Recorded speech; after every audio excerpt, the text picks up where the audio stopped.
go crazy again. You never know.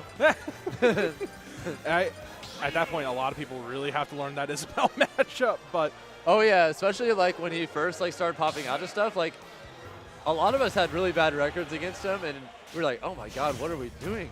And it like took some time before we like evened things out again, and it felt normal again. But like it was tough times for a little bit.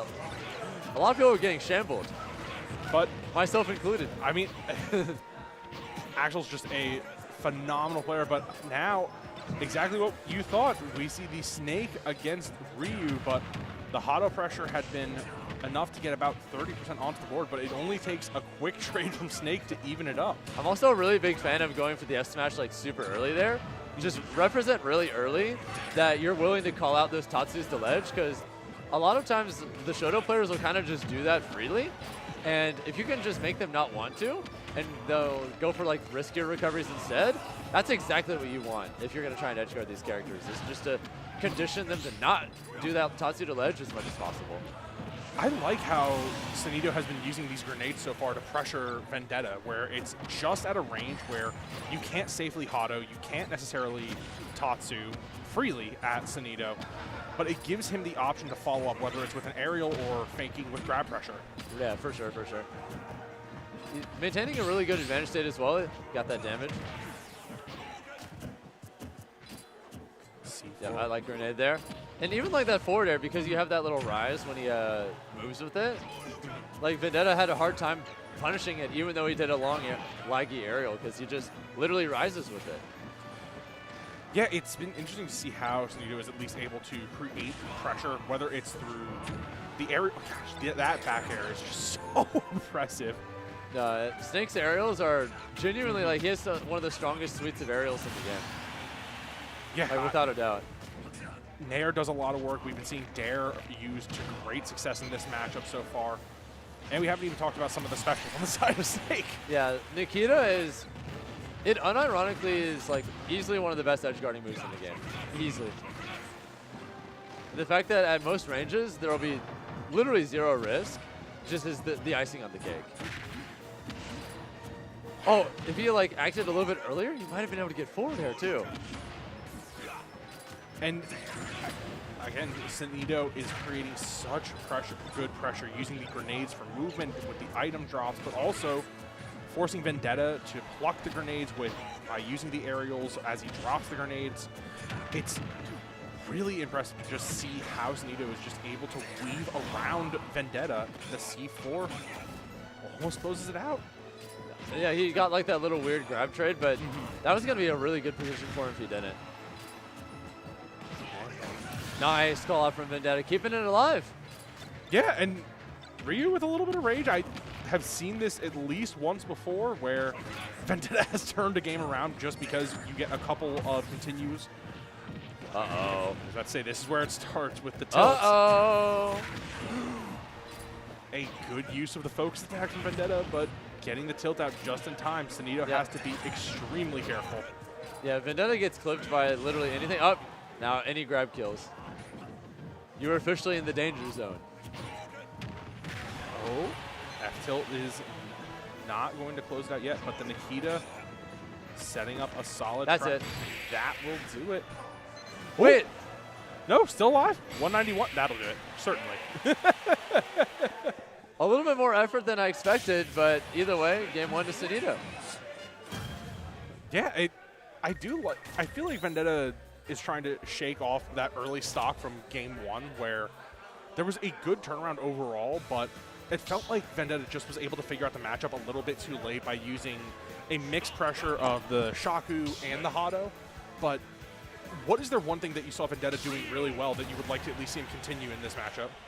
I think the main thing is he just needs to like catch Sonido for a lot of these grenade timings different, because that's the main thing that's been the difference is Sonido, for the most part, isn't really getting punished for pulling grenades.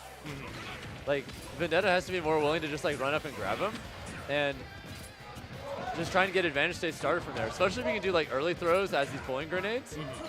You'll be able to throw him, pick up grenade, throw the grenade, and then follow up afterwards and trying to get all sorts of spicy stuff. And you can get like amazing damage off of those openings when you get them.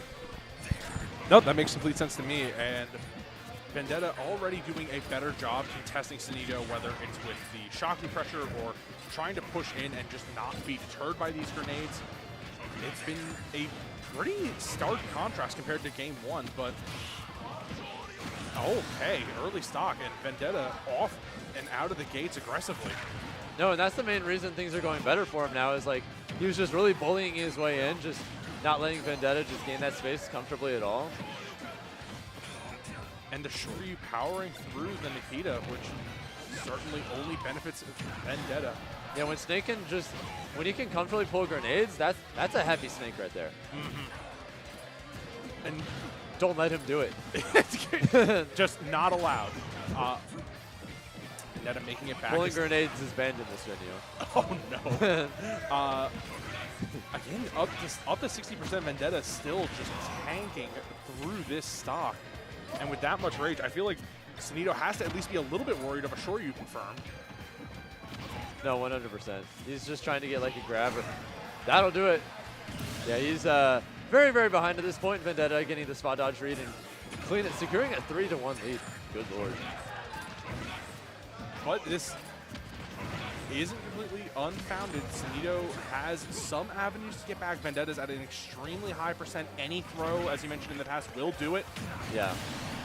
And Easy does it. Yeah, I was going to say, the tried and true finally takes out Vendetta, but Snake secretly has one of the better kill throws. Secretly. Yeah, it's a very deceiving down throw. Ooh, that is a tiny shield. And this is something I've liked about Vendetta is his use of the collar breaker and everything else. I feel like his shield break pressure is so good compared to a lot of Showdos. No, 100%. And I think the main reason for that is he kind of just like does a lot of these landing aerials at like slightly odd spots to try and make you feel like, oh, well, because he's a little further away, if I shield, I don't have to worry about getting grabbed or directly punished. He's kind of just like trying to make you feel comfortable shielding it in lots of different spots. And then once he's comfortable that he knows what spots you're doing it in consistently, then he can start going for collar breaker mix-ups in those spots instead, and then just win. And I mean, I think that ties back to what you said earlier about Sonido with going for the F smash, where if you're ripping the collar breaker early enough, you're telling Sonido that I'm not afraid to go for the shield break setups. I know I can get them. Oh my god, he refuses to die. Good god. Is this man alive? What is that suit made of? And Ryu closes out the set at 180. Good lord. Vendetta evens it up. Give it your all. Why is Sonido so jacked? I need to get back to the gym. Sonido is not only a giant in the game, but giant in real life. Something to strive for. Man, it was a stark contrast compared to game one, what we saw there. I think part of it was exactly what you said. Sonido was not allowed to pull grenades at all. Vendetta completely oppressed him. But there has to be some level of adaptation, and I'm assuming it's going to be Sonido either bringing the fight to Vendetta and creating situations where there is nothing you can do. Yeah. But at this point, 83% until a grenade finally puts on 10%. Oh? What's the read here? Oh, he's almost able to... Oh, just barely missed the back hit of down smash there. Yeah, that was I liked that idea from Sonido, but unfortunately not enough.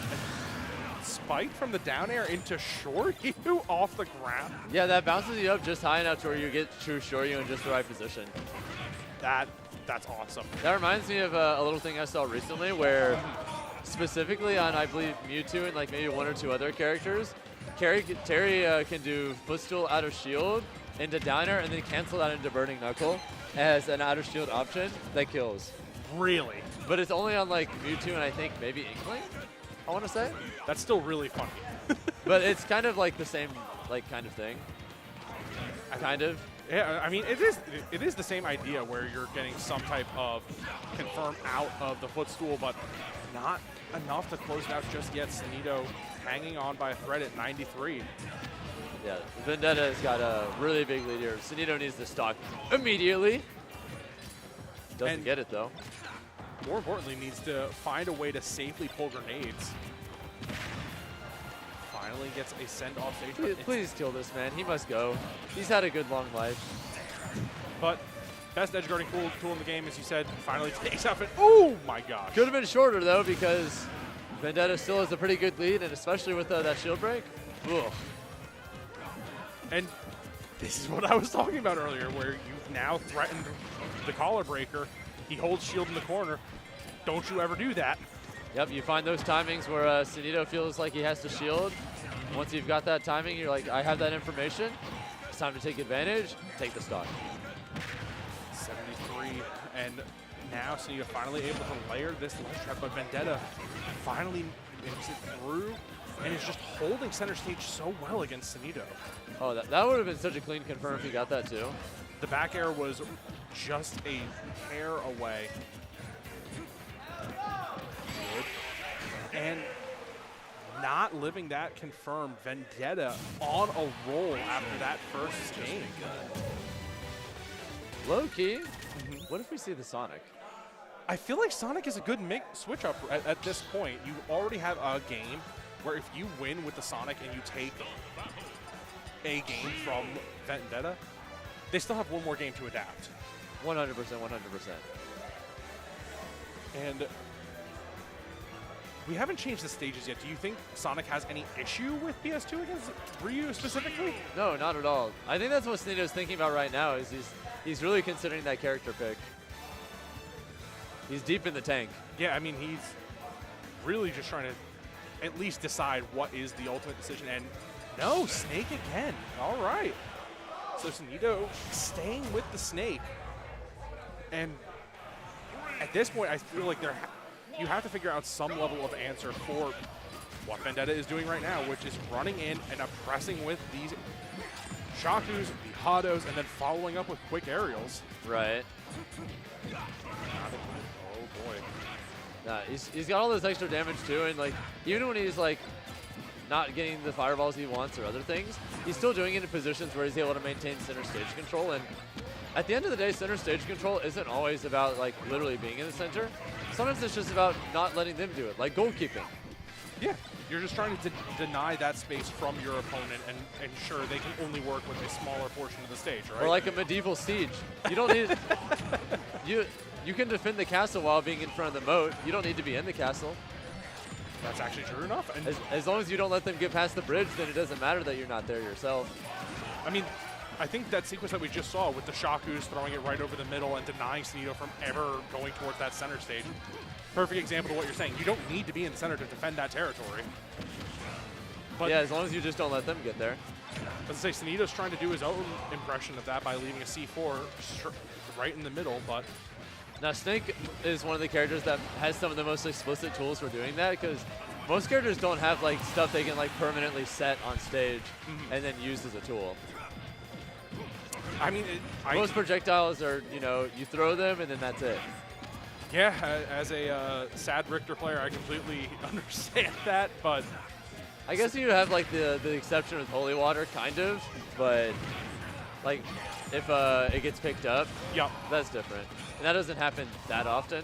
Yeah, I was gonna say that's like priming it, and that's a very niche and specific example. But Vendetta closing another stock and still not losing their first. Vendetta is just on a roll right now. Nah, this is looking really rough for Sonido.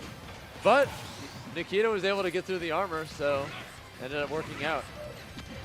Yeah, it worked for now, but it's still ultimately not enough at this point, with Vendetta still just oppressing Sonido, constantly using these up tilts to harass and oppress Sonido. But we mentioned this earlier, that back air has been a really great tool that Vendetta's been able to use. I like how he's placing the back air essentially at a position where you can't react, but the tried and true takes it out, and Vendetta advances on. Yeah, I'm not sure who he's going to be playing in top 8, but that will be in a little bit. So in the meantime, let's take a look at the rest of bracket and get a realistic idea of what to expect. So looks like another winner's quarters match is Kola Sakana. Ooh. I'm not sure who Sakana beat on the way here. There's DD Janktrees. Spickles is confirmed for semis, where he's probably going to play either... I don't know, because I don't have the bracket up. Let me check real quick. So And it looks like we have another on the loser side of the bracket. We have Varunk and Vivid with Gray and Scat, as well as Omega and.